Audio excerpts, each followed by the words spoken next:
अस्सलातु वस्सलामु अलैका या रसूल अल्लाह। अस्सलातु वस्सलामु अलैका या नबी अल्लाह। अस्सलातु वस्सलामु अलैका या हबीब अल्लाह। औज़ु बिल्लाहि मिनश शैतानिर रजीम। बिस्मिल्लाहिर रहमानिर रहीम। अस्सलामु अलैकुम।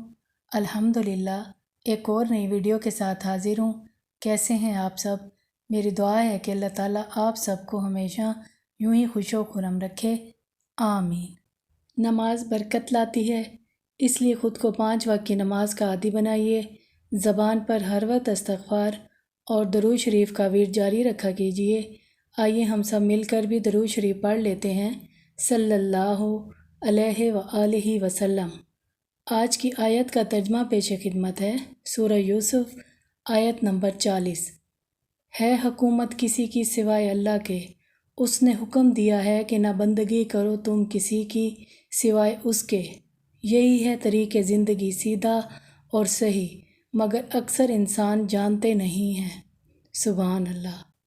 कैंसर का इलाज बहुत महंगा है और ये एक लाइलाज मर्ज़ है।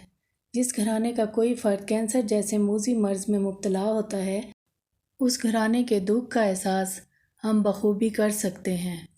आज की वीडियो में मैं आपको एक बहुत मुजर्रब वजीफ़ा बताऊंगी, जिसको सदके दिल के साथ करने से इंशाअल्लाह ताला दिनों में कैंसर जैसे मूज़ी मर्ज़ से शफा याबी हासिल होगी। जैसा कि आप सब जानते हैं कि हर मुसीबत और परेशानी से निजात पाने के लिए हा मीम ला युनसरून का पढ़ना बहुत अफजल और अक्सीर है। इसी तरह कैंसर जैसे मर्ज़ से निजात पाने के लिए भी हा मीम ला युनसरून का पढ़ना बहुत अफजल है। जिस किसी को कैंसर हो वो हा मीम ला युनसरून को कसरत से पढ़ना शुरू करे। इंशाअल्लाह ताला कुछ ही दिनों में इस मर्ज़ का जड़ से ख़ात्मा हो जाएगा और अल्लाह के हुक्म से सेहतमंदी अता होगी। ये बहुत से लोगों का आज़मूदा वजीफ़ा है। अल्लाह ताला तमाम बीमारों को सेहत और तंदुरुस्ती अता फ़रमाए, आमीन। आज के लिए इतना ही। इंशाअल्लाह ताला एक और नई वीडियो के साथ दोबारा हाजिर खिदमत होंगी।